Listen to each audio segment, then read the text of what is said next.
Donc, vidéoscopie, on va d'abord vidéoscopier une petite vidéo de Bébert de la chaîne Koufr FM, qui nous a fait un petite compil assez rigolo sur les sports de combat dans l'islam, et je vais vous raconter un peu de quoi ça parle, et après on fait la vidéo de l'observateur. Islam et sport de combat. Alors là, du coup, vous avez un prédicateur islamique qui est dans une salle de boxe, qui est en tenue, je sais pas, mi-infirmier, mi-imam, mi-tenue de combat, je sais pas, c'est du karaté islamique. Mais en gros, il a cette longue robe, vous la voyez dans le miroir derrière, et il va nous parler de sport dans l'islam. N'oubliez pas que le prophète sallallahu alayhi wa sallam, il a utilisé différentes méthodes pour appeler les gens à l'islam, différents asalib, différentes méthodes pour appeler les gens à la da'wa, au haqq, au tawhid. Et une des méthodes Et même dans ce, là, vous voyez, dans ce miroir, là, putain, mais il est pas habillé pour le sport. Qu'est-ce qu'il branle ici, quoi, c'est... utilisées, c'est le sport. Lorsqu'il a parlé au sahabi Rukana, ibn Abd Yazid, radiallahu anhu, lorsqu'il a dit au prophète sallallahu alayhi wa sallam, est-ce que tu crois en mon message, est-ce que tu crois en l'islam? Rukana, il a refusé. Le prophète sallallahu alayhi wa sallam lui a dit tout simplement, si toi et moi, on avait un combat de lutte, est-ce que tu accepterais de me combattre? Rukana a accepté. Alors, à droite, vous avez Idriss Siamedi, qui est entrepreneur audacieux, qui a récupéré plusieurs millions de sa communauté et qui essaie encore d'en récupérer plusieurs millions pour sa propre chaîne TV islamique. Et là, il nous montre comment il sait se défendre. Et c'est premier degré, encore une fois, c'est une vidéo qu'il a mis lui-même sur Twitter pour montrer qu'il était ultra balèze. Et le prophète sallallahu alayhi wa sallam, malgré sa gentillesse, malgré sa miséricorde, il a quand même combattu et il a quand même gagné le prophète sallallahu alayhi wa sallam. Il a gagné le premier. Alors, pourquoi Bébert, là, il met un lion sur un lion, vous vous demandez? En fait, alors, si vous avez écouté le récit, parce que je vous ai un peu distrait, mais en gros, il nous explique que Rokhana, Mohamed, il allait le voir, Rokhana, c'était un mec ultra fort, et il lui a dit, est-ce que, est-ce que si je te bats à la lutte, eh ben, tu te convertis à l'islam? Et Rokhana, il est tellement fort, il a dit, si tu me bats, évidemment. Et Mohamed, il le met par terre, et il le domine. Il le domine, c'est-à-dire quoi? Il s'assoit sur son torse, et il le regarde de haut, tu sais. Donc le mec, il est par terre, t'es assis sur son torse et ses bras, il peut plus bouger, tu fais, je t'ai battu à la lutte. Et le mec, il fait, oh, tu es vraiment trop fort, tu es certainement le messager de Dieu. Et là, il fait la shahada, alors que Mohamed est assis sur lui. Donc il y a vraiment cet aspect un peu homo-érotique de Mohamed qui convertit les gens en s'asseyant sur leur visage, citant le Midadi. Et c'est pour ça qu'il y a l'image des deux lions, et voilà, là, vous avez le contexte. Et en fait, après ça, alors Qana, il se lève, il fait, putain, t'es vraiment trop fort, messager d'Allah. Et Mohamed, il fait, tu veux que je te montre un truc encore plus bien? Et alors Qana, il fait, ouais. Tu vois l'arbre là-bas? Ouais. Arbre, viens ici! Ce que je vous dis, c'est authentique, hein, c'est des hadiths authentiques. Et c'est pas moi qui invente pour me foutre de la gueule de l'islam. Et là, l'arbre se déracine, il vient jusqu'au prophète Mohammed. Et après, Mohammed, il fait, ça t'épate, hein? Arbre, repars là-bas. Et là, l'arbre, il repart dans l'autre sens, il se réenracine exactement au même endroit. Bah oui, parce que si c'était réenraciné ailleurs, on aurait des preuves que Mohammed a fait ça. Alors que là, il s'est réenraciné au même endroit, et du coup, Rokana, il peut dire, regardez, l'arbre est au même endroit alors qu'il avait bougé. Ce qui ne sert à rien, mais pourquoi pas.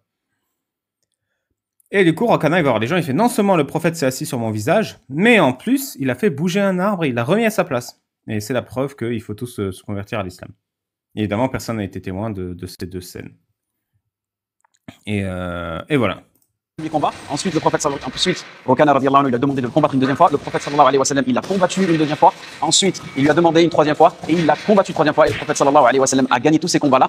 Et à la fin, Rukana radiallahu anhu a accepté la religion, a accepté le haqq, a accepté l'islam à travers ce message-là. Donc le musulman, il peut appeler d'autres personnes à l'islam selon différentes méthodes. Et le sport, comme vous pouvez savoir aujourd'hui, beaucoup de personnes sont devenues musulmanes, de grands sportifs. Et ces grands sportifs-là, après, ils sont suivis et d'autres personnes rentrent dans l'islam à travers cet acheminement-là. Et comme je vous ai dit, beaucoup de personnes pratiquent de la boxe dans la communauté musulmane, mais il faut faire attention. Si on pratique de la boxe, il ne faut pas toucher le visage, il ne faut pas toucher ce visage-là car c'est interdit. Voilà, donc Mohamed a interdit de toucher le visage des autres, et donc la boxe, qui est un sport tout à fait noble et amical, interdit de toucher le visage, et c'est pour ça que beaucoup de musulmans font de la lutte. Parce que dans la lutte, tu frappes pas au visage. C'est des superstitions complètement débiles. Après, moi, je trouve pas ça débile dans un sens, parce que frapper au visage, ça fait des dégâts au cerveau. Mais ils font pas ça parce que ça fait des dégâts au cerveau, ils font ça parce que le prophète Mohammed l'a dit et qu'on doit lui obéir en toutes circonstances. Notre religion, mais vous donnez plus une autre alternative, le fait de pratiquer la lutte comme le prophète sallallahu alayhi wa sallam il a pratiqué. Donc on va se diriger vers là. Et oui, c'est pour ça que les Tchétchènes font la lutte, parce qu'ils suivent au doigt et à l'œil les sports à peine homosexuels du prophète Mohammed. Un peu comment se pratiquer la lutte. Et là vous voyez une cage à l'époque de la Mecque. Maintenant, le porc, ce qui se passe, c'est un animal qui est homosexuel. Voilà. Donc c'est Koufr FM. Abonnez-vous si vous aimez son humour. Il avait fait une vidéo à mourir de rire sur les trans en djellaba et en burqa. Voilà. Et du coup, on va passer sur les Alzout. Donc elle dure 50 minutes la vidéo, donc je pense que ça va me prendre beaucoup de temps. Je sais pas si je vais tout vous faire. Je vais la mettre en 1,5 ou 75. Vous me dites si c'est trop rapide. Et malheureusement, pour une fois, je vais devoir débunker tout ça. Mais je pense qu'il y a des endroits où on sera d'accord, des endroits pas d'accord. Mais sur le fond, je suis désolé de...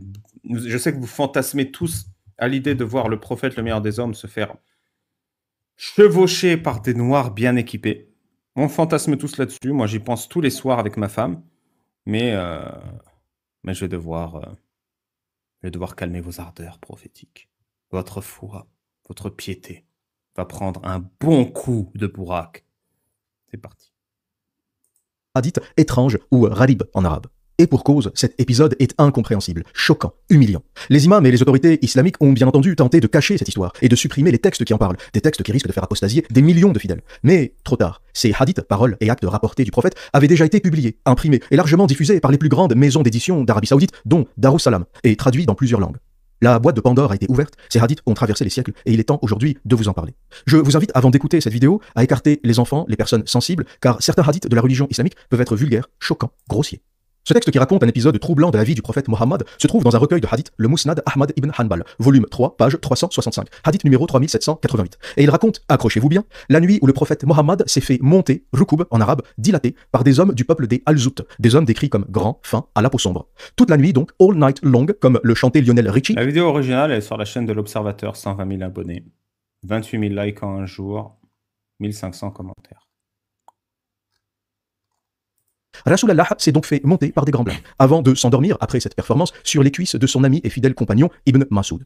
Avant de vous lire cette histoire, il est important de parler de la source islamique qui la rapporte, et dans quel ouvrage elle se trouve. Le Musnad Ahmad a été écrit par l'imam Ahmad ibn Hanbal, et pour ceux qui ne le savent pas, c'est l'instigateur, l'inspirateur de l'école Hanbalite. Vous savez qu'il y a 4 grandes écoles en islam, Malikite notamment suivies au Maghreb, Algérie, Maroc, Tunisie, Shafiite suivi au Yémen, en Somalie, en Érythrée, en Indonésie, en Malaisie, le courant Hanafite essentiellement suivi en Turquie, dans les Balkans, en Ouzbékistan, au Kazakhstan, en Afghanistan et au Pakistan également, et enfin le mouvement Hanbalite suivi en Arabie Saoudite et dans les pays du Golfe, Qatar, Koweït, Émirats Arabes Unis.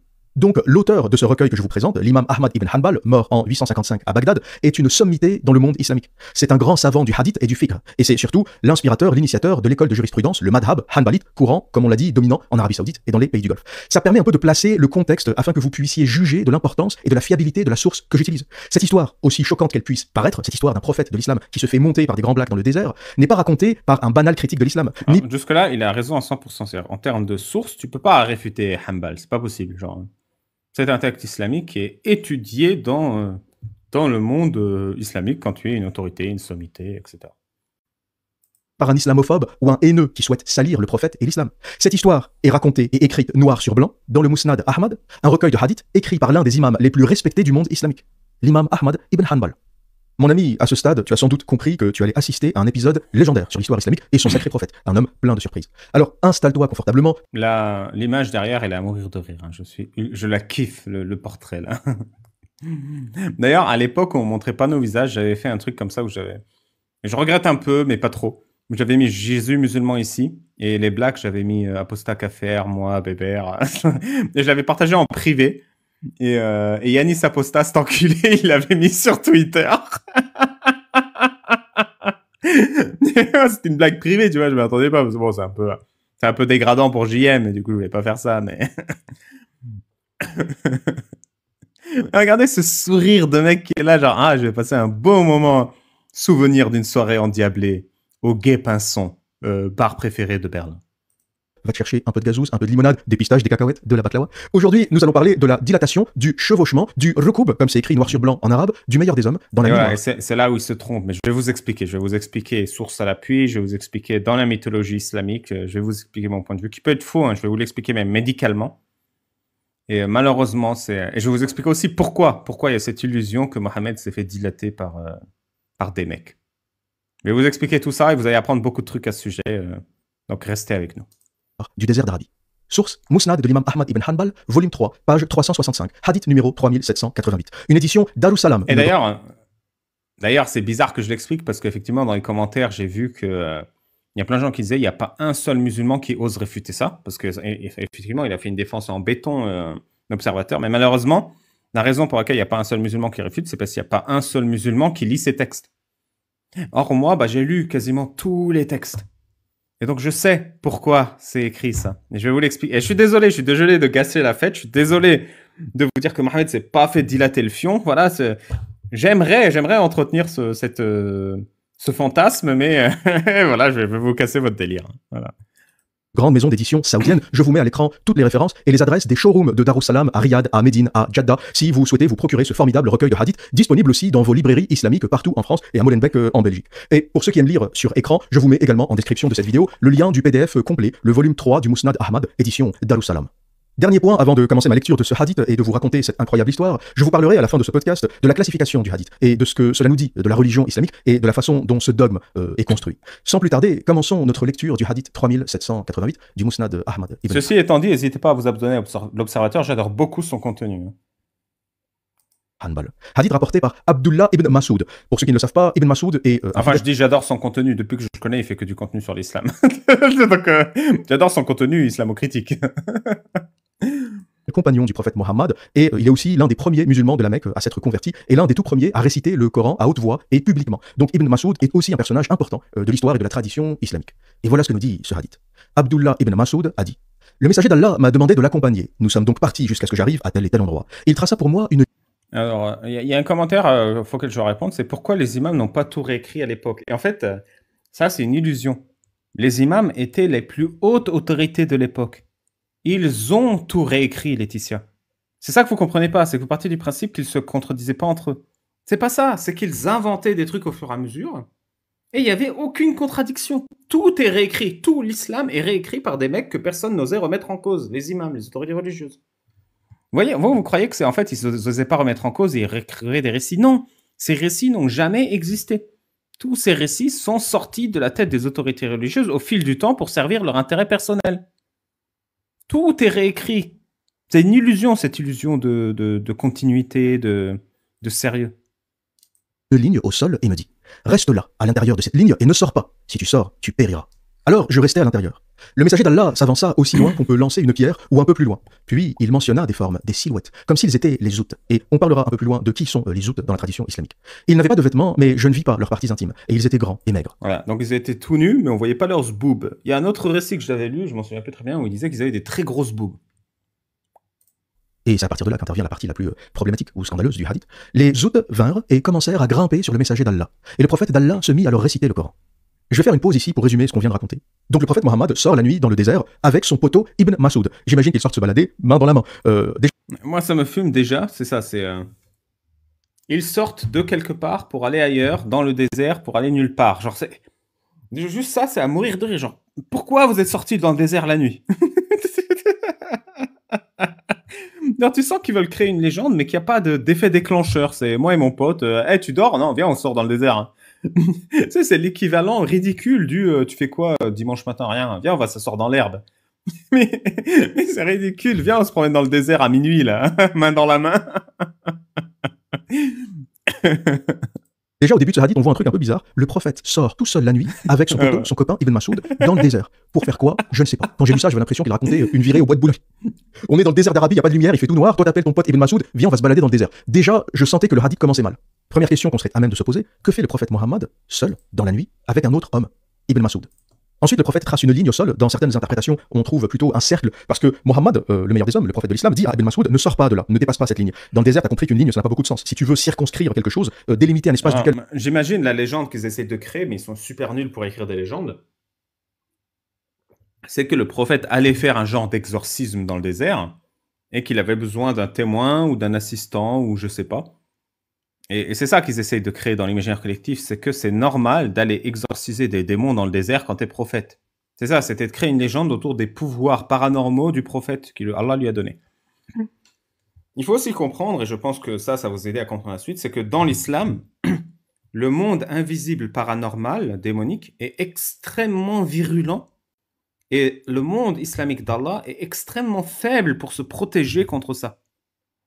Donc il y a par exemple la croyance du mauvais œil, les démons invisibles. Quand tu regardes quelqu'un avec jalousie, tu peux lui transmettre le mauvais œil, qui est un genre de malédiction démoniaque qui fait que tu perds la mémoire, que tu te chies dessus, Et pour vous dire à quel point c'est violent, même Mohammed a été envoûté avec le mauvais œil parce qu'un musulman a pris un de ses cheveux sur un peigne et l'a envoûté. Et du coup, Mohammed, et là c'est un vrai hadith que je vous dis, Aïcha nous dit que Mohammed croyait qu'il venait de coucher avec moi alors qu'il ne l'avait pas fait. Donc ce qui se passait, c'est que probablement Mohammed avait Alzheimer. Mais du coup, Mohamed dit quoi? J'ai été envoûté. Et du coup, il appelle Gabriel et Gabriel lui explique ouais, c'est machin qui t'a envoûté avec tel cheveu, va le retrouver. Donc même Mohamed n'est pas à l'abri d'un envoûtement. Donc les êtres humains sont extrêmement fragiles face à la magie démoniaque et les envoûtements et la sorcellerie. Il y a très peu de moyens de s'en défendre. C'est-à-dire qu'il faut... t'as pas de moyens garantis. T'as pas une protection garantie. Il faut juste supplier en permanence Allah qu'il t'en protège et peut-être qu'il t'en protège. Et s'il t'en protège pas, eh ben, il faut que tu ailles voir un raqi, un exorciste islamique, qui va te cracher dessus, te mettre des doigts dans le fion, te faire payer beaucoup d'argent pour te désenvoûter, mais ça marche pas une fois, donc il faut revenir plusieurs fois. Et du coup, il y a plein de musulmans qui font des crises d'adolescence, qui deviennent fous, parce que surtout les femmes, on les enferme dans leur maison pendant toute leur vie. Du coup, elles pètent les plombs et on ramène au raqi.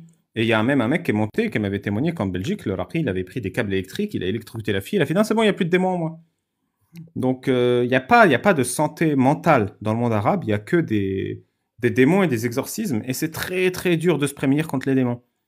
Et c'est pour ça que les musulmans, il y a des musulmans, et c'est pas un petit nombre de musulmans, hein, c'est une partie grande des musulmans, qui ne jettent pas à leur poubelle leurs cheveux et leurs ongles, mais qui les enterrent dans le jardin pour que personne de leur famille ne récupère ses cheveux et ses ongles et les envoûte pour leur voler de l'argent, pour leur nuire, pour... Et donc, tu es tout le temps méfiant de ta famille, parce que tu as toujours une sorcière dans ta famille, une tante ou un... Attends, je te fais monter, Émilie. Émilie qui nous écrit « Signaler ce live ». On va t'attendre, Émilie. Arrête de spammer, Émilie. Tu peux dire ce que tu veux, mais si tu spammes, je vais te bloquer. Mais je t'ai invité à monter pour nous donner ton avis. Et si tu montes pas donner ton avis, je vais te bloquer. Bon, bah, quelqu'un a dû la bloquer à ma place, elle ne parle plus. Et donc, il y a plein de gens qui font ça et qui cachent leurs ongles, qui cachent leurs cheveux, parce qu'ils ont peur que des membres de leur famille leur fassent du mal magiquement. Donc, il y a une... Qu'est-ce que je bois? Je bois de l'urine de chameau. Vous voyez pas que c'est jaune? Et donc, il y a toute une paranoïa sur ce monde imaginaire qui est extrêmement nuisible et dont on ne peut pas se défendre. On est sans défense. Vous comprenez que les musulmans sont parano et qu'ils sont prêts à payer des dizaines, voire des centaines d'euros à leur exorciste local, souvent l'imam, pour les désenvoûter. Et c'est vraiment pris premier degré. C'est-à-dire que c'est pas un monde loin de vous. C'est pas un monde de mecs space. C'est votre voisin musulman qui paraît normal au quotidien. Il croit en ça très souvent. Et donc, Mohamed, il a entretenu ça. Il expliquait que le mauvais œil, c'est partout, que les djinns sont partout. Et le seul qui, à peine, savait se défendre contre ces démons, c'est Mohamed, comme on va le voir dans cette histoire. Et du coup, imagine que maintenant Mohamed est mort, bah, on est tous sans défense. Il ne reste plus que Allah et il n'y a aucune garantie. Il n'y a pas de garantie. C'est-à-dire, même les méthodes genre récite le Coran, ça va aller mieux, c'est pas une garantie. C'est une probabilité que ça aille mieux. Et par exemple, quand tu veux faire un cauchemar, tu craches au-dessus de ton épaule 3 fois en invoquant Allah pour que le cauchemar s'arrête. Mais tu n'as pas de garantie que le cauchemar s'arrête. Tu vois, tu as juste une superstition. On ne peut pas sortir. En général, c'est un cercle. Donc Mohammed trace une délimitation au sol et il dit à Ibn Masoud ne sors pas de là. Puis il s'éloigne. Et Ibn Masoud dit il s'éloigne à une distance d'un jet de pierre. C'est là où tu vois qu'on est chez les bédouins du désert. Il n'y a pas de notion de distance, ils n'ont pas de système de mesure. Donc il dit en gros, il est allé loin mais pas trop loin. En gros, à peu près à une distance de jet de pierre. On dirait que Perceval qui raconte. Si je lance un caillou, il est allé à peu près à cette distance. Et c'est là que Ibn Masoud dit qu'il voit des individus qui ressemblent au peuple des Zoutes, qu'il décrit comme grands, fins, à la peau sombre. Et il les voit faire quoi? Il les voit chevaucher le prophète, monter sur le prophète. Dans la traduction en anglais, on peut lire They came and started climbing the messenger of Allah. Et ça, c'est... je vais vous faire le truc à l'envers, mais en fait, ça, c'est... Il y a 2 délires chez les cathos. Donc, à l'époque, il n'y avait pas d'apostat dans la critique de l'islam. Il y avait juste les cathos contre les musulmans et contre les juifs qui se battaient pour savoir qui avait le meilleur ami imaginaire. Et du coup, les cathos, leurs 2 arguments préférés, c'est... Mohammed s'est fait enculer par les Al-Zout. Qu'est-ce que tu as à dire à ça?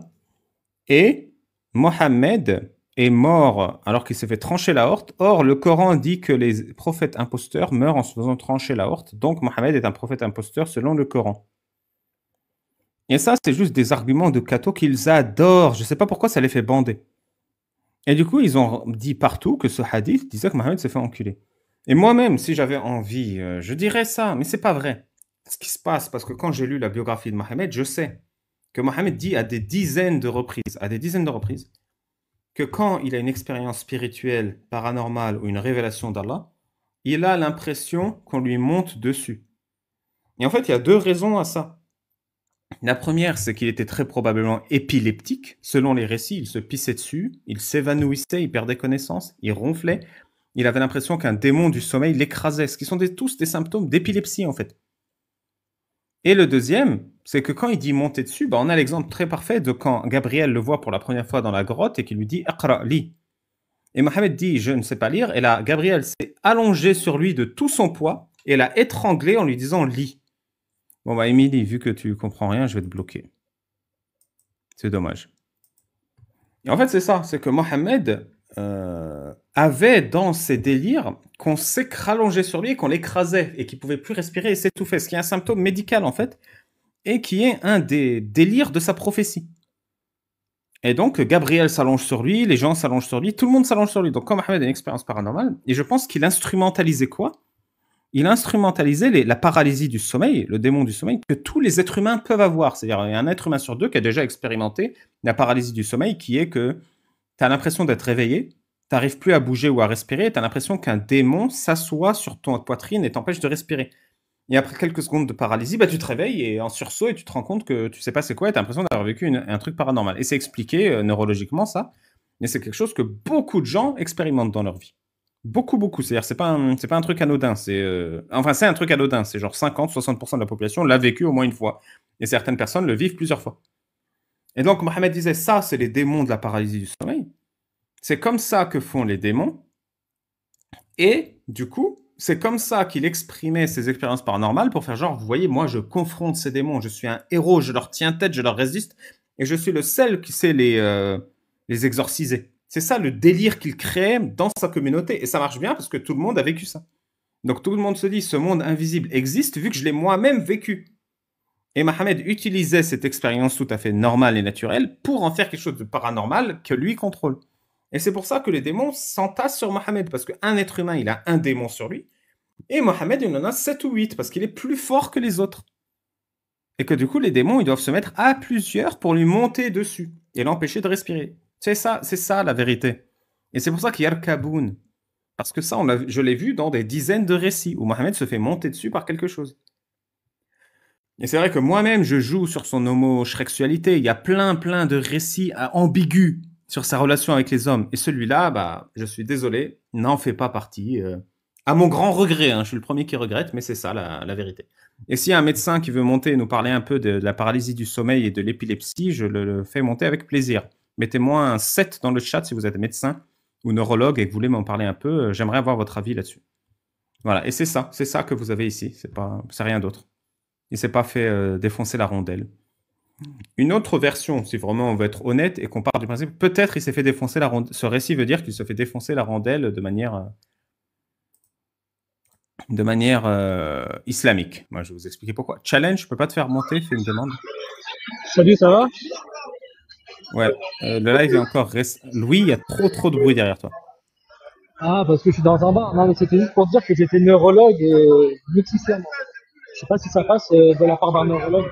Ça marche très bien, mais je t'entends pas du tout, alors ce sera une autre fois. Excuse. Attends, là, je suis sorti dans la rue. Ouais, là, il y a une ambulance. J'avoue. Ouais. Ça va, tu vas bien? Ça va, et toi? Ça va. Non, j'étais monté pour faire la petite blague de je suis neurologue et savoir si ça pouvait passer pour dire Nick Islam, tu vois, de la part d'un neurologue. Mais t'es neurologue ou pas? Mais non, je suis pas neurologue. J'étais juste monté pour dire ça. Ah merci, écoute. T'as bien fait de sortir dans la rue, ça en valait la peine. Voilà. Ah, super. Mais en tout cas, toujours sympa tes lives. Merci. Voilà. Merci à toi. Bonne soirée. Et puis, j'ai vu ton intervention sur CNews et c'était pas mal. Ah, t'as vu? Ok. Bon, voilà. Bon, il faut taper 7, les gars, si vous voulez monter. Hein. Je t'embête. Ouais. Bon, allez, ciao. J'ai perdu la liste d'invités. Ah, elle est là, c'est bon.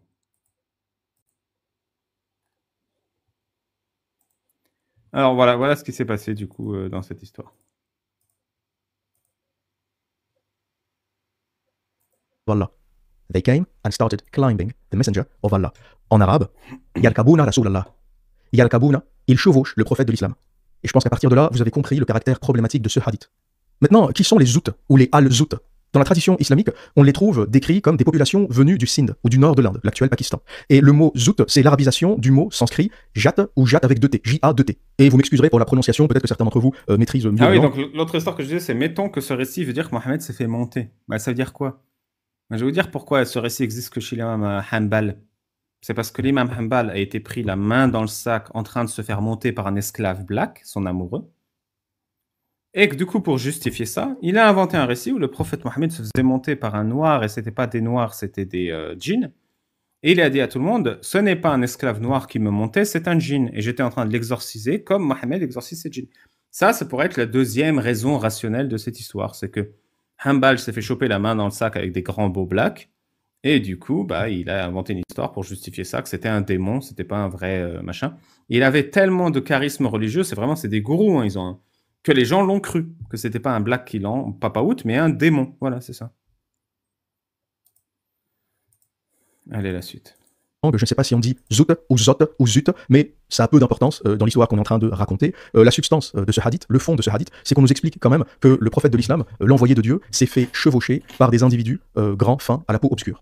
Et certains disent que les zout ou les zot fait référence à des individus du nord de l'Inde, l'actuel Pakistan. Vous savez que la division Inde-Pakistan est assez récente, ça a été créé artificiellement par l'Empire britannique, mais avant ça constituait un seul territoire, et beaucoup de ces populations ont été déportées par les Abbassides vers l'Irak pour la construction des canaux de Bassora. Voilà donc pour l'origine des zout ou des zot, ces grands individus grands, fins, à la peau obscure, qui ont chevauché le prophète. Je poursuis ma lecture, et ils commencèrent à s'approcher et à tourner autour de moi, m'empêchant de passer. Là c'est toujours Ibn Masoud qui raconte, les zout s'approchent de lui, il commence à l'encercler, mais il ne pénètre pas dans son espace, grâce à la ligne qu'avait tracée Rasulallah et qui le protège. Abdullah ibn Masoud a dit, j'eus très peur d'eux, alors je m'assis. Ça m'a fait rire.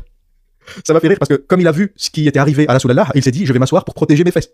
Ibn Masoud, il est logique, il n'a pas envie de se faire chevaucher. Il n'a pas les mêmes envies de Rasulallah. Je vous avoue que la première fois que j'ai lu ce hadith, quand je suis arrivé à ce passage, j'ai éclaté de rire. Quand Ibn Masoud dit j'ai eu très peur, alors je me suis assis, histoire de protéger mes fesses. Je suis pas con, moi j'ai pas envie qu'on me chevauche. T'imagines, 5, 6, je sais pas combien ils étaient, grand black qui te monte dessus, imagine le trauma. Donc lui, il a vu la scène de loin, il a vu Rasulallah se faire déglinguer. Il a vu Rasulallah se faire déglinguer la rondelle, il s'est dit non, moi je m'assois, je suis dans mon cercle, je suis bien, je suis protégé. En vrai, il raconte bien l'observateur. Pas d'emmerde. Quand l'aube arriva, ils commencèrent à partir. Puis le messager d'Allah revint, paraissant épuisé et fatigué, ou presque malade, à cause du fait Ah bon, pourquoi? qu'il grimpait sur lui. Et voilà, et ça c'est, encore une fois, c'est le délire que même Mohammed, il est affaibli par ce genre d'expérience. Donc imagine-toi, le monde invisible est très dangereux, écoute Mohammed pour t'en protéger. Tu m'étonnes qu'il revienne fatigué, Rasulallah. Il dit, je me sens très fatigué. Là c'est le prophète de l'islam qui dit, il revient, il dit, je me sens très fatigué. Puis le messager d'Allah posa sa tête sur mes cuisses. Là, c'est Ibn Masoud qui dit que le prophète a posé sa tête sur ses cuisses. Il y a un rapport un peu bizarre entre Rasulallah et Ibn Masoud. Hein. Ce truc, ils sortent ensemble dans la nuit, en couple, en solitaire. Rasulallah, il se fait dilater. Voilà, tu vois, tout ça, ça joue plus sur son homoérotisme. Lui, il s'est mis sur ma cuisse et est sorti avec moi le soir que il s'est fait dilater, parce que je vous répète, il s'est pas fait dilater, à ma connaissance. Puis il revient, il pose sa tête comme ça sur les cuisses d'Ibn Masoud. Il y a un petit jeu là entre les deux. Je vous laisse juge de cette histoire, mais moi je dis, ils étaient un peu plus que potes. Vers la fin du hadith, on a la chose suivante. Puis le messager d'Allah se réveilla, il a fait une petite sieste sur les cuisses de Ibn Masoud, il se réveilla et dit, qu'as-tu vu, ô Ibn Abdallah? Abdullah dit, Abdullah c'est Ibn Masoud, hein. Abdullah Ibn Masoud, c'est son nom complet. Il dit, j'ai vu telle et telle chose. Tu m'étonnes, il avait peur, il a pas voulu raconter toute la scène. J'ai vu telle et telle chose, cherche pas à comprendre. Le prophète d'Allah a dit, rien de ce qu'ils ont dit ne m'était caché. Le prophète d'Allah dit, c'était un groupe d'anges, ce qu'Allah a voulu. Et t'as beaucoup d'imams, de ça, c'est musulmans. le délire. C'est pour ça que je dis peut-être l'option, c'était non, quand je me fais chevaucher par 4 ou 5 blacks dans ma chambre, c'est des anges ou des démons, ça n'a rien à voir avec. Ça n'a rien à voir avec mes déviances sexuelles. De gens qui découvrent cette histoire, qui se disent ah non mais en fait c'était des anges, toute cette histoire des zout c'était des anges. Alors déjà si c'était des anges, pourquoi les décrire comme des al-zout? Parler du peuple des zout ou des zot, c'est identifier. On a identifié ethniquement des individus. On n'identifie pas des anges ethniquement. Ça n'a pas de sens. Depuis quand un ange a une origine ethnique bien définie? Qui plus est, une population qui avait été importée à l'époque à Bagdad, originaire du nord de l'Inde, donc c'est bien défini tout ça. On sait de quel peuple on parle. Et certainement importé par les Abbassides en Irak pour travailler comme esclaves. Donc ce petit baratin à la fin de je me suis fait monter ou dilater par des anges, il a des activités nocturnes un peu bizarres, Rasulallah. Niveau crédibilité, les deux histoires sont bizarres. Qu'il se soit fait monter par des individus réels ou qu'il se soit fait monter par des anges, les deux histoires sont bizarres, je suis désolé. Et là, ce qui me fait mourir de rire, c'était des anges ou quoi que ce soit qu'Allah veuille qu'ils soient. C'est vraiment cette Allahu A'lam, Allah c'est mieux, cette échappatoire qu'ils mettent dans tous les récits claqués du cul. C'est genre, non mais tu peux pas m'en vouloir d'ailleurs que c'était des anges alors que c'est pas des anges. Allah il sait mieux. Toi tu sais mieux qu'Allah? Non, bah ferme ta gueule. Le mec il se fait chevaucher en plein désert par des anges. Ça veut dire quoi? C'est quoi comme religion? C'est quoi ce délire? Et je vous mettrai à l'écran le texte exact pour que vous puissiez constater la traduction anglaise et le texte original en arabe. C'est une affirmation importante, pour ne pas dire grave, pour l'islam, donc il est important de mettre l'accent sur les sources et sur la fiabilité des sources. Donc je vous mets à l'écran la couverture du livre référence, le Musnad Imam Ahmad ibn Hanbal, le volume 3, une édition Darussalam. Je vous mets également le texte en anglais, la traduction, qui nous dit « They came and started climbing the messenger of Allah ». Ils sont venus, les Zouts, ces individus à la peau sombre, et ils ont commencé à chevaucher le prophète de l'islam. Et vous avez aussi le texte en arabe « Yarkabouna Rasulallah ». Ils montent, ils chevauchent le prophète de l'islam. Et avant de parler de l'authenticité de ce hadith, je rappelle qu'il est aussi mentionné dans un autre recueil avec une légère variante. Ce recueil, c'est le Jami' at-Tirmidhi, hadith c'est celui qu'on connaît tous en général et qui est utilisé. 1861, livre 44, hadith numéro 3. On a presque la même histoire avec quelques petites variantes, et voilà ce que nous dit ce hadith, rapporté par Abu Uthman an-Nahdi, d'après Ibn Masoud. Le messager d'Allah accomplit la prière de l'Isha, la prière du soir, puis il se tourna et prit la main de Abdullah ibn Masoud. Et vous savez, avant de lire ce hadith, mentalement, je les imaginais main dans la main. J'imaginais Rasulallah et Ibn Masoud main dans la main. Et quand j'ai parce qu'il lui a pris la main. Et d'ailleurs, je disais ça dans le témoignage d'hier que j'ai oublié d'enregistrer et que je devrais refaire, mais c'est impossible de reconnaître des homos au Moyen-Orient parce que les homos, tout comme les hétéros, se tiennent la main, s'embrassent et se font des câlins du même sexe. Et l'islam, c'est une religion extrêmement homoérotique qui déteste le sexe opposé. C'est-à-dire, on adore les hommes en tant qu'hommes et on déteste les femmes. Et on le montre physiquement. Et du coup, c'est impossible de faire la différence. lu le hadith de At-Tirmidhi qui confirmait qu'ils se sont pris la main, qu'ils se baladaient dans le désert la nuit, main dans la main, j'étais plié, j'étais mort. Parce que vous savez, des fois j'imagine des dingueries et je me dis t'exagères. Arrête d'aller trop loin dans les délires parce que tu risques de te décrédibiliser, les gens vont te dire que t'as juste envie de moquer l'islam. Donc si ce n'est pas écrit qu'il marchait main. Et d'ailleurs, dans le milieu occidental, quand on n'assume pas son homosexualité, on dit no homo. Dans le monde musulman, on dit je t'aime en Allah. Dans la main, ne dit pas qu'il marchait main dans la main. Et du coup, dans le Musnad de l'imam Ahmad, il n'est pas dit que Mohammed prend la main de Ibn Masoud. Et du coup, je cherche d'autres sources pour produire ce podcast et je tombe sur la source de At-Tirmidhi. Et là, je lis, le messager d'Allah accomplit la prière de l'Isha, puis il se tourna et prit la main de Abdullah ibn Masoud. Ils étaient à la mosquée, tu vois. Ils étaient en train de faire la prière. Et là, t'as Mohammed, il prend la main comme ça. Subtilement, il prend la main de Ibn Masoud comme ça. Il la prend et il lui dit viens. Et il l'emmène. Il dit viens, on va sortir dans la nuit, toi et moi, au clair de lune. Et j'imagine, il y a une autre troisième version que je peux imaginer, c'est que Ibn Masoud et Mohammed se sont enculés. Et que Mohammed avait du mal à marcher. Parce que Mohammed était le soumis et Ibn Masoud était le top. Et du coup, pour expliquer que Mohammed avait du mal à marcher, il a dit non, mais c'est parce qu'il s'est fait chevaucher par des djinns toute la nuit, des anges, c'était pas facile. Ça n'a rien à voir avec le fait que j'ai une grosse tub. Voilà, c'était pour un peu cacher les apparences. Ça pourrait être ça. La vaste vallée de la Mecque. C'est écrit noir sur blanc dans le hadith. Après la prière, il touche la main d'Ibn Masoud comme ça. Et lui prend la main et il l'emmène dans la vaste vallée de la Mecque. Ça fait 3 fois, il me raconte son délire là, de romantique. Là, j'en ai marre, je commence à bander. Puis traça un cercle autour de lui. Donc le hadith de At-Tirmidhi est un peu plus explicite, ou plutôt tel qu'on le trouve dans le recueil de hadith de At-Tirmidhi. On a plus de détails et on voit qu'on parle d'un cercle plutôt que d'une ligne. Donc Rasulallah trace un cercle une fois qu'il a emmené Ibn Masoud dans le désert, une fois qu'il l'a isolé. Certains de mes critiques vont écouter cette vidéo, ils vont dire non, l'observateur, c'est comme Aïcha. Ils l'ont pas chevauché, ils l'ont isolé. Donc le prophète a été isolé. Et là, en l'occurrence, il a isolé Ibn Masoud dans le désert. Donc le prophète de l'islam isole Ibn Masoud dans le désert. Il trace un cercle autour de lui et lui dit ne bouge pas. Il viendra à toi des hommes, mais ne leur parle pas. Et eux non plus ne te parleront pas. Ensuite, le messager d'Allah partit où il voulait. Tandis que je restais assis à l'intérieur du cercle. Des hommes vinrent à moi. Ils paraissaient être des gens des Azout, ou peuples sombres d'origine d'Inde ou d'Afrique, selon les commentateurs, par leur chevelure et leur apparence. Alors, petite parenthèse, il est vrai que certains commentateurs parlent plutôt d'hommes type africains. Mais lorsqu'on... Ce qui se passe à la Mecque reste à la Mecque. On connaît la géographie, lorsque vous voyez la péninsule arabique, vous comprenez qu'il y a plus de connexions avec des peuples de l'Inde que des peuples d'Afrique. Les Arabes sont arrivés en Afrique bien plus tard, donc il est peu probable que les Zouts soient des Africains. L'option Pakistan est plus probable. Mais ça a peu d'importance dans notre histoire. Que ces grands fins à la peau sombre soient pakistanais ou africains, ça a peu d'importance. L'histoire reste la même. Et Ibn Masoud dit je ne distinguais ni nudité ni vêtements. Et certainement ils avaient peut-être juste les parties intimes couvertes, c'est-à-dire qu'ils n'étaient pas habillés au sens totalement habillés, ils n'étaient pas non plus nus. Ouais, tu sais, ils avaient, vous savez, ces slips éléphant où la trompe de l'éléphant elle rentre dans ta bite. Ils avaient juste ce truc là qui prend exactement les formes de parties génitales et qui reste tout le truc dénudé, un genre de string de mec là. Et ils étaient comme ça, à 10 à regarder Mohammed. Alors, on revient pour de nouvelles aventures. Donc, j'imagine qu'ils portaient des vêtements minimaux, le minimum syndical pour couvrir ce qu'il faut. Ils arrivèrent devant moi, mais ne franchirent pas le cercle. Donc, Ibn Masoud, il était protégé dans son cercle. Puis, ils repartirent vers le messager d'Allah. Dans cette version, At-Tirmidhi supprime la partie du chevauchement. Il nous dit juste, les Zouts, ils sont partis comme ça dans le désert, au loin, avec le prophète, et on ne sait pas ce qui s'est passé. Et j'imagine qu'il a préféré... Donc, il prend son pote par la main à la mosquée, il dit, viens, on va sortir au clair de lune. Il dit, assis-toi là, bouge pas, je pars avec un groupe de 5 blacks et je reviens en boitant. Il n'y a rien qui va dans cette histoire. C'est parti, que de le dire explicitement comme l'imam Ahmad, ils l'ont chevauché. Je continue ma lecture, et voilà ce que nous dit Ibn Masoud. Vers la fin de la nuit, le prophète revint vers moi alors que j'étais toujours assis.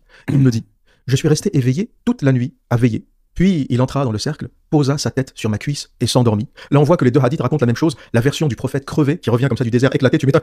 All night long, il s'est fait dilater all night long, toute la nuit. Tu m'étonnes qu'il revienne No homo, hein. fatigué. Et on retrouve le même récit plutôt du prophète qui pose sa tête comme ça fatigué sur la cuisse de Ibn Mas'ud. Et à la fin du hadith, on a une petite précision. Et lorsqu'il dormait, le messager d'Allah ronflait légèrement. Ça aussi, ça m'a fait rire. Mais quel intérêt, ou quel est l'intérêt de raconter ce genre de détails? Il y a un moment, je ne comprends plus l'islam. Il y a des dingueries racontées et on ne comprend pas pourquoi. Au niveau de la foi. En fait, ils essaient de créer un peu la romance, genre, il ronflait doucement, et son ronflement me rappelait qu'il était ce qu'il m'était de plus précieux au monde. C'est un peu ça qu'ils essayent de faire, mais ils sont nuls en tout. De la spiritualité, dites-moi, quel est l'intérêt de savoir que le prophète de l'islam ronfle? C'est là où tu vois que l'islam, c'est pas une religion spirituelle. Il n'y a pas de morale haute, élevée. Oui, juste il ronfle, tu vois, on s'en fout. Non, mais je comprends, c'est parce qu'en fait, ça reste toujours dans le même délire que on est là pour faciliter la vie des mecs. Et ce que le prophète fait n'est pas mal. C'est une bénédiction d'Allah. On n'a pas besoin de régler un problème si le prophète Mohammed vivait avec ce problème. Et donc, t'as pas besoin de régler tes problèmes de ronflement au lit quand t'es un mec. Si, bah, le prophète, il ronflait. C'est que c'est normal de ronfler. Tu vas pas te plaindre que ton mari il ronfle et t'empêche de dormir. C'est ça que ça veut dire. Dans l'islam, c'est que des petits détails de comment rentrer aux toilettes, comment sortir, quel doigt il faut dire, quelle récitation il faut prononcer pour telle et telle circonstance. C'est un peu une religion de maniaques avec plein de petits détails. Ceux qui ont inventé le dogme islamique, qui l'ont écrit, sont des maniaques du détail. Parce que vraiment, pour conclure un hadith avec lorsqu'il dormait, le prophète de l'islam... C'est qu'en fait, ils maîtrisaient pas du tout l'art de l'écriture et de rendre un truc intéressant. Et pour eux, il y avait une règle qui se transmettait entre escrocs, c'est que si tu mets des détails, alors ça a l'air plus vrai. Tu vois? Et c'est pour ça qu'il disait, ouais, il a ronflé. Bah, c'est sûr qu'il était là, vu qu'il l'a vu ronfler. S'il l'a vu ronfler, c'est qu'évidemment, il a vécu cet événement. Et c'est ça, ils mettent des petits détails un peu par-ci par-là pour faire genre, ouais, j'étais vraiment là. Je me souviens qu'il avait un chapeau rouge. Lorsqu'il dormait, il ronflait. Il faut vraiment être un peu maniaque. Maintenant qu'on a découvert ce hadith, que faut-il en penser? Qu'est-ce qu'il nous apprend? Quelle en est la morale? Qu'est-ce que ça nous dit sur... Voilà, je me demande, est-ce qu'il va parler comme moi ou est-ce qu'il va analyser comme si c'était vraiment fait en papauté? Là, c'est là où on veut savoir. L'islam d'une façon générale. Et il y a plusieurs choses intéressantes à en tirer. On va commencer par sa classification. Tout d'abord, ce hadith est classé daïf. Daïf signifie en arabe faible. Et c'est d'ailleurs l'argument qu'utilisent les imams et les défenseurs de l'islam d'une façon générale pour se dépatouiller de cette situation, de cette sombre affaire. Vous imaginez bien que c'est un hadith qui dérange beaucoup de monde. Et donc pour s'en sortir, ils vous disent, il est daïf, on s'en fout, on ne le prend pas. Mais la chose à rappeler, et qu'ils sont beaucoup à cacher, c'est que daïf ne veut pas dire faux. Ça veut dire faible. Parce que vous comprenez bien que s'il était faux... Parce qu'une fois qu'on se fait en papauté, on est un peu faible, c'est ça que ça veut dire. C'est pas le daïf, hadith que daïf, c'est Mohammed. On l'aurait supprimé. On va être d'accord. Un hadith faux, jugé faux, calomnieux, ne se serait pas retrouvé dans la sunna. Or, ce hadith fait partie de la sunna. C'est pour ça qu'il est important pour ceux qui analysent l'islam de ne pas se faire avoir par l'argument de daïf, donc on l'oublie. Daïf ne veut pas dire faux. Daïf veut dire faible. Les mots ont un sens. Et concrètement, ça veut dire quoi, faible? Ça veut dire qu'il y a un trou dans la chaîne de transmission, ça veut dire qu'il y a un des compteurs qu'on n'arrive pas à retrouver, ça veut dire qu'un des rapporteurs n'est pas fiable ou est moins fiable, c'est pas un grand rapporteur comme Aïcha par exemple. Aïcha, la femme du prophète, a rapporté beaucoup de hadiths. Et donc, lorsque dans la chaîne de transmission, le rapporteur n'est pas aussi fiable, ou l'un des rapporteurs n'est pas aussi fiable que les autres, on déclassifie, ou plutôt on classe le hadith comme faible. Donc attention, faible ne veut pas dire faux. Faible, ça veut dire que quelqu'un a raconté cette histoire, notamment Ibn Mas'ud, qui est d'une extrême fiabilité. Ibn Mas'ud, c'est l'un des compagnons les plus proches du prophète, l'un des premiers à s'être converti à l'islam. Et c'est lui qui raconte que le prophète s'est fait chevaucher toute la nuit par des grands blacks. Ensuite, d'autres rapporteurs sont moins fiables que Ibn Mas'ud. Mais ça veut dire quoi? Ça veut dire que ce hadith, peut-être, a été mal rapporté. Mais ça veut aussi dire que, peut-être, qu'il est vrai. C'est du 50-50. C'est peut-être faux, mais peut-être vrai. Voilà pourquoi il n'a pas été supprimé de la sunna. Si vous allez voir votre imam, je suis certain qu'il y a des musulmans qui m'écoutent. Il y a des musulmans qui m'écoutent et que j'agace, qui vont peut-être m'insulter, me critiquer, parce qu'ils vont être en pleine dissonance cognitive. Comment le prophète, le meilleur des hommes, à qui je pourrais tout donner. Il y en a même qui disent, je suis prêt à donner ma fille au prophète. T'as des gens qui sont des croyants hardcore, qui sont choqués par ça. Donc forcément, quand tu leur racontes que ce meilleur des hommes se faisait dilater l'arrière-train dans le désert et qui sortait la nuit avec son poteau Ibn Mas'ud, main dans la main, dans le désert, tout seul, forcément, dissonance cognitive. Ils vont péter un câble. Donc il y a ce genre de personnes qui m'écoutent, ou ce type de population. Il y a aussi les gens qui doutent, c'est-à-dire qu'ils sont musulmans mais plus pour très longtemps, donc ils écoutent mes vidéos et ensuite ils vont vérifier les informations. C'est pour ça que je donne toujours les sources. N'écoutez pas ce que je dis, allez vérifier. Vous prenez les sources et vous allez vérifier, lire par vous-même. Vous allez lire, c'est ça que je veux. Je veux que vous alliez lire par vous-même. Yarkabuna Rasulallah. Il monte, il chevauche le prophète de l'islam. Non, je suis assez surpris qu'il sache le dire en arabe. Je sais pas comment quelqu'un lui a appris ou s'il a regardé sur Google Trad ou quoi. Je veux que vous alliez lire par vous-même. Ne m'écoutez pas. Allez lire par vous-même et constatez que votre prophète était à quatre pattes dans le désert et qu'il se faisait chevaucher. Mohamed, le meilleur des hommes du marais. Yarkabouna, Rasulallah. Yarkabouna, Rasulallah. Tu vas voir ton imam. Tu prends le livre. Il doit être dans la mosquée, dans son étagère. Tu prends le Musnad Ahmad, volume 3, page 365, 366, 367. Tu vas voir ton imam, t'ouvres la page et tu lui montres. Azout, le peuple de Zot. Yarkabouna, Rasulallah. Il monte, il chevauche le prophète de l'islam. Et pose la question à ton imam. C'est quoi ça? C'est quoi? On parle de quoi? Et ton imam va te dire, mais regarde, c'est daïf. C'est pas vrai, c'est daïf. Pose-lui la question. Mais si c'est faux, pourquoi c'est dans les livres? Pourquoi on ne l'a pas supprimé? Et la réponse, il ne sera pas capable de vous la donner. Pourquoi Darussalam, la plus grande maison d'édition d'Arabie Saoudite, imprime ce livre? Pourquoi cette page qui raconte que le prophète s'est fait Rukoub s'est fait monter? Pourquoi cette page n'a pas été supprimée, n'a pas été déchirée? Vous savez pourquoi? Parce que ce n'est pas faux. Si vous rentrez dans une mosquée et que vous déchirez cette page, en Arabie Saoudite, dans un pays sunnite, si vous rentrez dans une mosquée ou dans une école coranique et que vous déchirez cette page, vous irez en tôle. Pourquoi?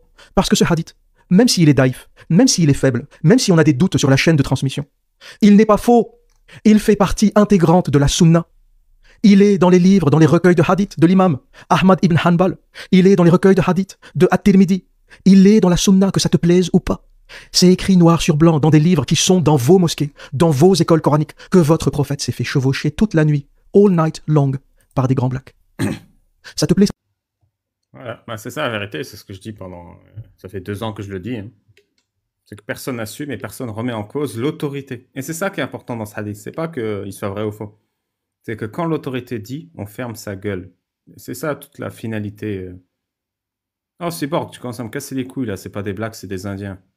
Change de disque, c'est bon, c'est des blacks, c'est fini, c'est des blacks. Et ça te plaît pas, c'est un autre sujet. C'est dans tes livres. C'est dans la sunna. Et pour ceux qui me disent non, l'observateur, c'est faux. Mais si c'est faux, pourquoi c'est dans les livres? Pourquoi c'est dans les mosquées? Ou c'est faux et on le supprime, c'est-à-dire que si aujourd'hui il y a un consensus pour dire ce hadith est faux, il n'est pas daïf, il n'est pas faible, il est faux, c'est un mensonge. C'est fait pour calomnier le prophète, c'est fait pour calomnier l'islam. Très bien, si c'est ça votre consensus, si c'est ça l'accord entre les musulmans, allez dans les mosquées et déchirez cette page.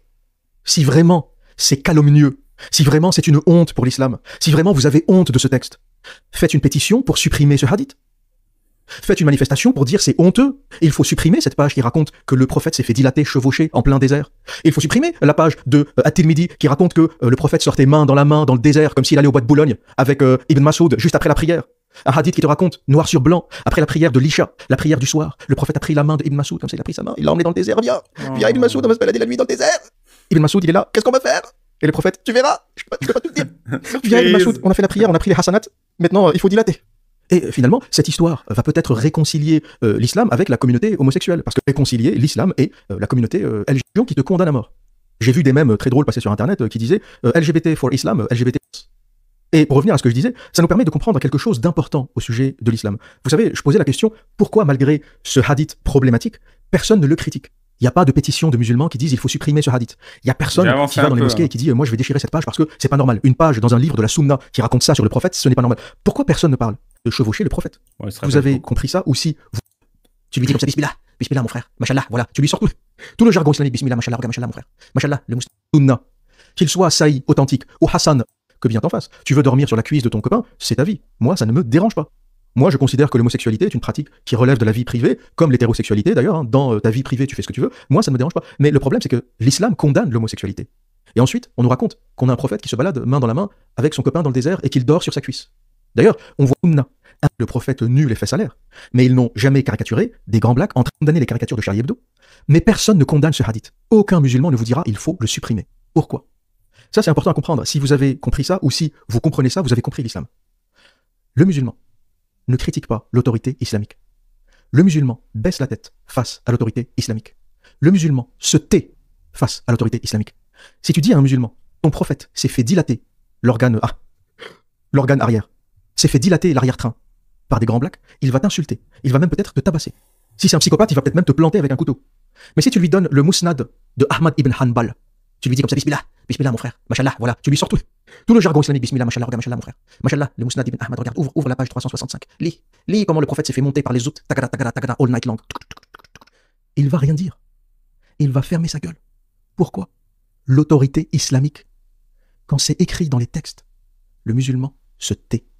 Si c'est un journaliste, si c'est un prof d'école, il n'aura aucun mal à l'insulter, à le tabasser et même à le tuer, dans le cas d'un psychopathe un peu énervé. Mais si c'est un imam, si c'est une autorité islamique, si c'est dans les livres, le musulman se tait. Voilà pourquoi on a un livre de la sunna qui raconte que le prophète s'est fait monter toute la nuit. Yarkabouna Rasulallah. Yarkabou. Bah là, il fait un 10 sur 10, j'ai rien à redire et je vais sauter un peu pour vous dire, il y a 2 autres chapitres, c'est ce hadith est-il vrai ou faux, pourquoi le gardez-vous dans la sunna? Pourquoi le prophète avait des comportements que l'islam condamne, c'est-à-dire homo-érotiques? Et message à mes critiques, cette histoire est dans vos textes, ça vous plaise ou non? Et je passe direct à la partie, seules les autorités islamiques ont le droit d'insulter le prophète, qui est une excellente conclusion. Et je vais l'écouter, elle dure 5 minutes. Et comme je le disais, pour moi, c'est symptomatique de la religion islamique. Et si vous avez compris ça, vous avez tout compris. L'autorité religieuse. Tu peux dire tout ce que tu veux sur le prophète. Tant que tu fais partie de l'autorité religieuse, tant que c'est un joli livre doré imprimé par Darussalam en Arabie Saoudite, ça passe.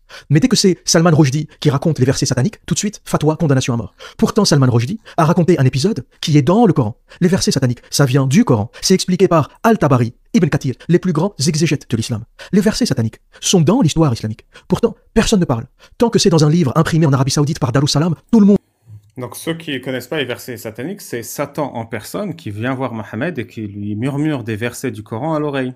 Et après coup, Gabriel, il fait « Mohammed, mais qu'est-ce que tu fais? C'était pas le verset d'Allah, c'était le verset de Satan. » Donc Mohammed, l'élu d'Allah, n'arrive pas à faire la différence entre Satan et Gabriel, tellement il est nul. Tellement Allah, il fait gaffe à rien. Et ces versets, c'est quoi? C'est des versets qui disent « Allah et Al-Uzza, les 2 autres déesses, eh ben, elles existent. » On ferme sa gueule. Quand c'est Salman Rushdie, un écrivain athée ou agnostique, là on fait des fatwas, on le condamne à mort. Vous avez compris l'hypocrisie, le mensonge de cette religion? Quand c'est un athée qui parle, on le persécute. Quand c'est un athée qui parle des versets sataniques, on le persécute. Quand c'est Tabari, ça passe. Lorsqu'on dit que le prophète a récité des versets où il reconnaît les divinités Allat, Manat et Al-Uzza, tant que c'est Tabari, Ibn Kathir, l'autorité islamique sunnite, ça passe. Si c'est un journaliste, un prof, on le persécute, on le menace et ultimement, on le décapite. Voilà ce qu'est le dogme islamique. Une autorité qui n'a qu'un seul but, vous fermez la gueule. Les seuls qui ont le droit de parler, les seules informations que vous avez le droit de lire, l'information la plus atroce, tant qu'elle vient d'un joli livre doré de Darussalam, publié ou écrit par un grand imam, une autorité islamique, l'imam Ahmad, ça passe. Voilà, au-delà du délire de il s'est fait en papaouté, moi je vous dis, je pense pas que c'est ça, je vous explique au début, l'analyse hors contexte de l'observateur, que vous pouvez trouver sur YouTube, est extrêmement pertinente et il a 100% raison. L'objectif, c'est ça. L'objectif, c'est que les musulmans ne parlent pas, n'aient pas d'avis et ne se rebellent pas face à une autorité, quoi que dise cette autorité. Et du coup, on crée cette aliénation chez les musulmans que l'autorité dit A, elle a le droit. Le mécréant dit A, c'est-à-dire la même chose que l'autorité, on le pragmatise. Alors que les deux ont dit la même chose. Les deux ont insulté le prophète, les deux. Donc l'autorité, on crée un standard. Allah et le prophète sont au-dessus de tout. Et l'autorité religieuse a le droit d'insulter ou de critiquer Allah et le prophète. Donc l'autorité religieuse est inconsciemment dans ta tête au-dessus d'Allah et du prophète. Et c'est ça le modèle qui est créé. Par contre, celui qui n'est pas une autorité religieuse, il se fait écraser, assassiner, insulter. Et ça permet à l'autorité religieuse de garder son monopole et de décider qui vit et qui meurt et qui profite du système injuste qu'ils ont mis en place. C'est ça la mécanique psychologique qu'ils créent. Même si on parle du prophète qui se fait prendre toute la nuit, ça passe. Le mot qui décrit le mieux l'islam, c'est la lâcheté. Le mot qui décrit le mieux l'islam, c'est la lâcheté. Une idéologie qui est très forte pour menacer des petites gens, des professeurs d'école, des écrivains, des journalistes. Mais qui la ferme, qui baisse la tête lorsque l'information vient d'une autorité religieuse. Le monde islamique n'est pas un monde de la foi, et encore moins un monde de la raison ou de la vérité. Le monde islamique est un monde soumis à l'autorité religieuse, à la terreur, à la menace, à la manipulation. Vous n'êtes pas des croyants. Vous êtes des soumis à l'autorité religieuse. Vous aimez les livres dorés de Darussalam. Vous ne toucherez jamais à une seule page d'un livre imprimé. D'ailleurs, il n'y a pas de plus grosse arnaque dans le monde que la sanctification et la divinisation de ces livres. Il n'y a rien de plus respecté que ces éditeurs. C'est un truc de ouf. C'est les plus grands mafieux du monde, ils impriment des livres. Personne n'osera manquer de respect à ces livres, que ce soit le Coran, que ce soit les analyses des savants. Ce sont des dieux sur terre et des idoles, ces bouquins. C'est ça le vrai Dieu de l'islam. C'est ces livres. Imprimé par Darussalam en Arabie Saoudite. Vous ne toucherez pas une seule page du Musnad Ahmad, ni de At-Tirmidhi, ni de Bukhari, ni de Muslim. Même les pages qui racontent les pires atrocités sur votre prophète. Vous ne toucherez pas à une seule page de ces livres. Pourquoi? Parce que vous êtes soumis à l'autorité religieuse. Quoi qu'il en soit, mes amis, Rakaba, Rukub, Yarkaboun, Ce qui est certain, c'est que le prophète de l'islam a été monté, dilaté, all night long, toute la nuit, sous le regard stupéfait de son ami, et je dirais même plus qu'ami, Ibn Masoud. C'était l'Observateur, voilà ce que j'avais à dire pour aujourd'hui. Et que dire d'autre? Eh bien, prenez soin de vous et à très bientôt. Feel it in your heart, feel it in your soul. Let the music take control because you get started. Ok. Elle est trop bien. Je viens de commencer la vidéo de l'Observateur. C'est stylé. Je crois que je t'ai écouté en train de l'écouter un peu. C'est ça, Babal? Mais t'as écouté le début de mon analyse ou pas? T'es arrivé à mi-chemin. Je suis arrivé à mi-chemin. Ok. Parce que moi, sur toute son analyse, l'Observateur, elle est excellente. Donc, je vous invite à aller voir la vidéo de l'Observateur sur Al-Zout. Mais malheureusement, je vais vous refaire le topo, c'est qu'il se trompe. Al-Zout, que Mohamed se fait empapaouter par des grands blacks ou des Indiens, selon les sources, c'est faux. Je suis désolé, mais c'est faux. Je suis le premier qui parle de l'homoérotisme de Mohamed, et il y a plein d'aspects homoérotiques dans cette histoire, mais il s'est pas fait exploser la rondelle. Je suis désolé. C'est un délire de démons du sommeil, où comme tout le monde expérimente les démons du sommeil, Mohamed n'arrêtait pas d'instrumentaliser ça, parce que c'est comme ça qu'il recevait la révélation. Il avait l'impression que Gabriel ou les anges s'allongeaient sur lui, et qu'il pouvait plus respirer. Et donc, c'était un délire pour faire croire, comme tout le monde expérimentait ça, il se disait, le prophète est plus fort que nous, il arrive à supporter ça mieux que nous. Parce que les démons, ils se mettent à 7 ou 8 sur le prophète, alors que nous, un seul, déjà, on n'y arrive plus. C'était pour montrer sa force paranormale. C'est ça, il s'est pas fait enculer, même si moi, j'ai très envie que le Mohamed, il s'est fait yarkaboun, là, par 68 blacks. Oui, c'est clair. Ça, c'est un délire de... comment il s'appelle, l'apologète chrétien, là, en anglais? David Wood. David Wood, qui a deux arguments qui font bander les chrétiens. Il y a Mohamed qui se fait chevaucher par les Al-Zout, et tu as les faux prophètes dans le Coran se font couper la horde. Or, quand Mohamed était sur la fin de sa vie, il a dit à Aïcha et ses proches, oh, je sens qu'on me coupe la horde, donc Mohamed, selon le Coran, est un faux prophète. Ça, c'est les deux trucs qui font bander les apologètes chrétiens. Et les deux, malheureusement, sont faux. Donc la vidéo est très bien de l'Observateur. Il a les bonnes conclusions. C'est qu'en fait, la conclusion, c'est qu'on n'arrive pas à remettre en cause l'autorité religieuse quand elle blasphème comme Charlie Hebdo. C'est ça la conclusion. Mais l'analyse, il s'est pas fait exploser la rondelle. Mais même si ça sous-entend qu'il s'est fait exploser la rondelle, une autorité religieuse qui écrit que Mohamed s'est fait exploser la rondelle, on peut rien lui faire. Et c'est ça tout le pouvoir. Pardon. D'accord. En fait, j'ai pas compris l'angle, lui, d'attaque, parce que j'ai pas encore tout regardé. Mais le début me semblait OK. D'accord. Donc, toute la vidéo est OK, sauf le début, parce que Mohamed ne se fait pas exploser la rondelle dans ce hadith, j'insiste. Ouais, mais sachant que l'Observateur est un troller, j'aurais pu, tu vois, imaginer... oui, c'est une exagération. Et c'est pour ça que je dis que sa vidéo est bien, parce qu'il utilise quand même ça pour dire qu'un hadith qui sous-entend que Mohamed peut-être s'est fait exploser la rondelle, n'est pas critiqué par le milieu musulman. Parce que, qu'est-ce qu'on fait? Allah et le prophète sont au-dessus de tout. Un mécréant qui insulte Allah et le prophète, on le pragmatise. Une autorité religieuse qui insulte Allah et le prophète, on ne les remet pas en cause. Donc, l'autorité religieuse est au-dessus, dans l'imaginaire collectif, d'Allah et du prophète. L'idée, c'est que l'autorité religieuse puisse contrôler la population et qui tire profit de ce business mafieux. Donc, si quelqu'un veut une part du gâteau, ils le mettent en dessous d'Allah et le prophète, ils le font pragmatiser. Mais eux, ils se permettent de les insulter pour garder le contrôle sur la population. Parce que quand on dit que Mohamed s'est fait exploser la rondelle et qu'il ne se passe rien, c'est qu'on est au-dessus d'Allah et du prophète, et donc on a le pouvoir dans la population islamique. C'est ça la méthode. Azul alaikum. Everybody. Wa alaikum azul. Ça va, Cassius? Ça va. J'ai pensé à hier. Oh là là, t'as explosé. Ah, ça m'a fait du bien de défoncer un enfant. Putain. Je me désolée. Mais ça m'a fait du bien. Merci à vous tous. Hein. C'est chelou avec le bruit de l'eau et tout. J'aime le bruit brûlant de l'eau. Jeu d'eau, hein. C'est-à-dire que je suis tout le temps dans les eaux. EAU. Elle se mélange ou pas? Ça dépend. Des fois, il y a une barrière infranchissable. Et des fois, ça fait des ploufs. Et il y a des petites bulles qui remontent à la surface. Incroyable. Ouais, super. En plus, Ah, je mais suis en train de vas-y. manger. Merci beaucoup.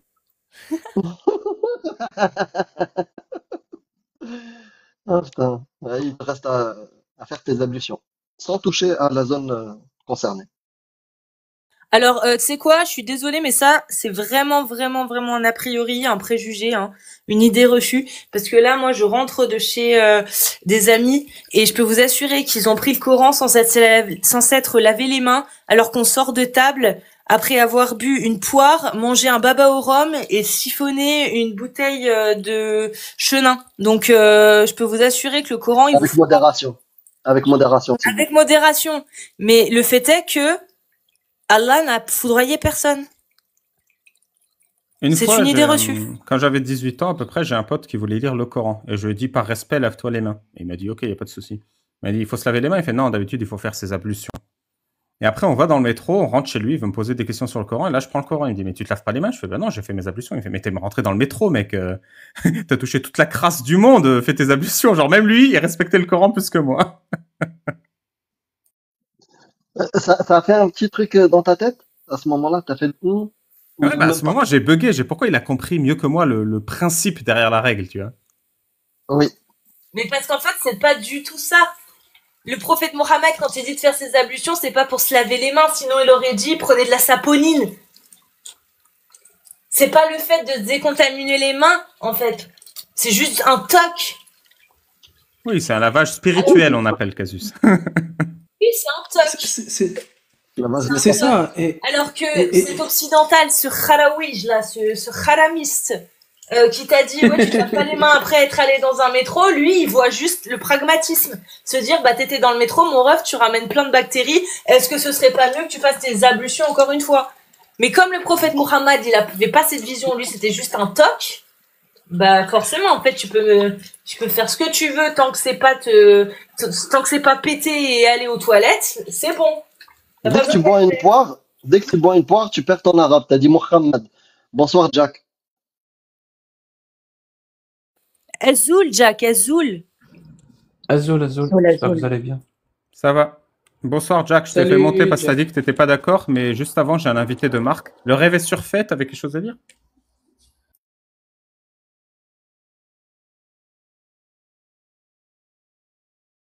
Ton micro est fermé, tu insultes dans le vent.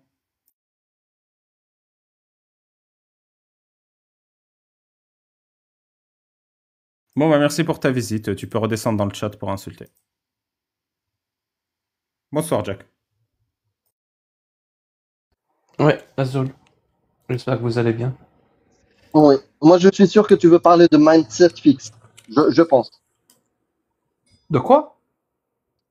Non, j'étais sur un autre live. Désolé. Ne prends pas en compte ma dernière parole. Non, je vous écoute depuis tout à l'heure et c'était très intéressant de voir la première confrontation d'Agnoslim par rapport à cette critique sur tu fais le jeu de l'extrême droite et tout, parce que nous on a été confrontés vraiment depuis plusieurs années maintenant. Et chacun a sa façon de réagir, de gérer ça. Et comme l'a dit, et il a super bien expliqué Baba, on s'inspire les uns les autres. Voilà. Mais sinon, le point sur lequel j'étais pas d'accord, c'est sur la vidéo de. Comment il s'appelle? L'observateur. Je pense pas que son angle d'attaque soit pertinent. Quel que soit son angle d'attaque. Toi, tu as parlé du hadith en lui-même, tu as dit que c'était pas une bonne approche, mais tu as dit le fait est que ça reste et que ça soit toujours présent, c'est ça qu'il a essayé de mettre en avant et ça, c'est plutôt pertinent. Moi, je pense que même ça, c'est pas pertinent. Tu sais, parce que moi, je fonctionne en termes d'énergie, de temps que tu as investi par rapport à une critique et est-ce que ça vaut le coup ou pas. Et je pense que c'est pas pertinent tu investis beaucoup trop de temps par rapport à quelque chose qui, au final, n'est pas très pertinent.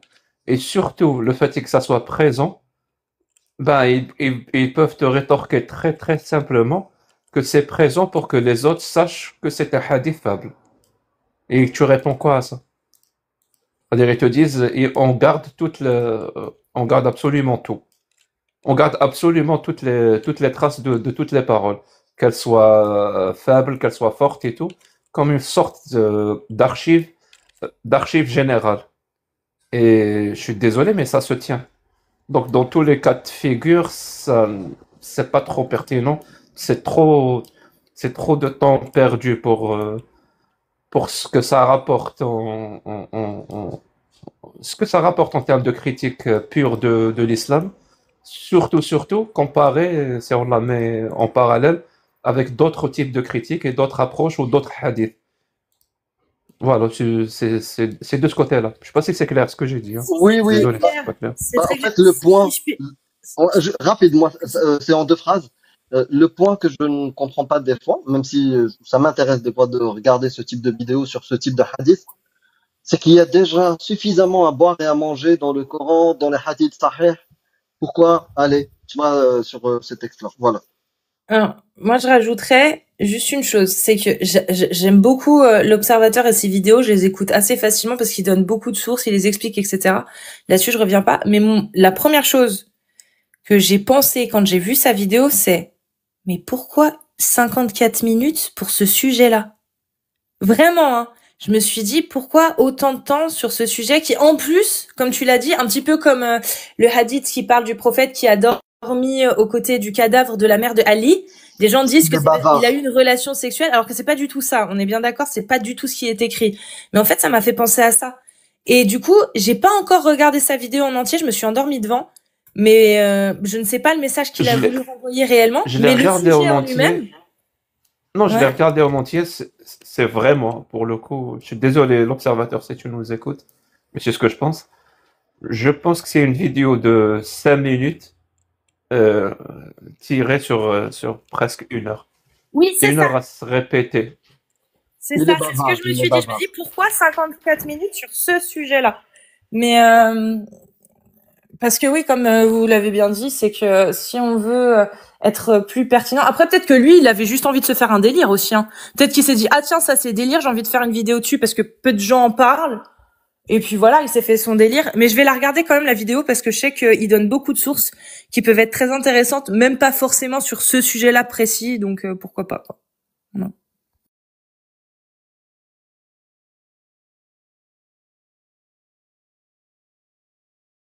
Par exemple, hein, je continue, vu que personne ne prend la parole, quand il avait parlé de Safia et compagnie, il avait donné plein de sources annexes, en fait, qui me servent encore aujourd'hui pour l'esclavagisme ou les conquêtes du djihad, etc. Alors qu'au final, le sujet, c'était Safia, quoi. Zainab, voilà. Donc je me dis, bah cette vidéo de 54 minutes, je vais quand même la regarder parce que certainement dedans, il y a des petites perlouses à récupérer. Voilà, des petites sources, des petits trucs, des petites explications.